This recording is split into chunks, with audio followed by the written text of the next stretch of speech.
কিমান সময়ৰ পৰা ছাত্ৰ-ছাত্ৰীসকলৰ ভিৰ দেখিবলৈ পোৱা গৈছিলে? মই ৰাতিপুৱা 6:30 আহিছোঁ। তেতিয়াৰ পৰা ল'ৰা-ছোৱালী ইয়াত গাড়ী হৈ আছে। আমি 8টা বজাৰ পৰাহে তাত ভিতৰত প্ৰৱেশ কৰিব দিয়া হৈছে। এতিয়া সম্পূৰ্ণ চেকিং কৰি লাইন চিষ্টেম বনাই দিম। তেওঁলোকক বজাই ৰাখি তেওঁলোকে সোমাইছে ভালকৈ। বৰ্তমান এতিয়া সোমাই আছে। দেখা গৈছে কটকটীয়া নিৰাপত্তা বেষ্টনীৰ মাজত আৰু ছাত্ৰ-ছাত্ৰীসকলক এডমিট কাৰ্ড, কলম, পেন বাদে একো বস্তু নিব দিয়া হোৱা নাই। বস্তু দিব দিয়া নাই। তেওঁলোকে কলম ID কিবা এটা দিব দিয়া হৈছে, এডমিটখন লৈ যাব দিয়া হৈছে আৰু লগতে তেওঁলোকক একো বস্তু নিব দিয়া নাই। পানী বটল পৰ্যন্ত একো বস্তু নিব দিয়া নাই। তেওঁলোকে এতিয়া আগতে গম পায় কিছুমান ভুলতে কোনোবাই লৈ আহিছে, কোনোবাই মোবাইল লৈ আহিছে, কিবা তেওঁলোকক ৰাখি দিব দিয়া হৈছে। গম নোপোৱাখিনি কিছুমানে গম নোপোৱাকৈ আছিলে, কিছুমানে বেগ চেগ লৈ আহিছিলে, মোবাইল লৈ আহিছিলে, তেওঁলোকক সেইবোৰ ৰাখিছে। আনুমানিক কিমানমান পৰীক্ষাৰ্থী হ'ব লাগে বাৰু?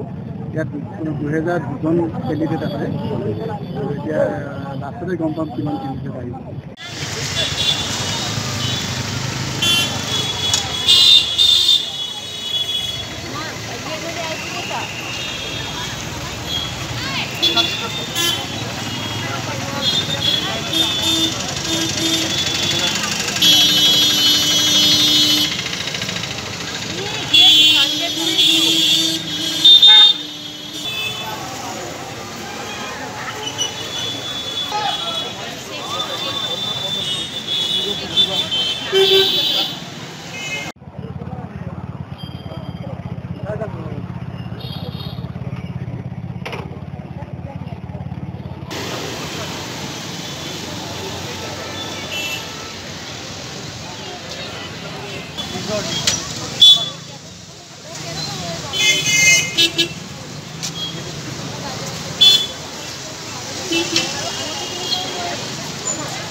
নিজৰ ল'ৰা গৈছে বৰটোলা, ড্ৰাইভাৰ আৰু গাড়ী ঠিক আছে।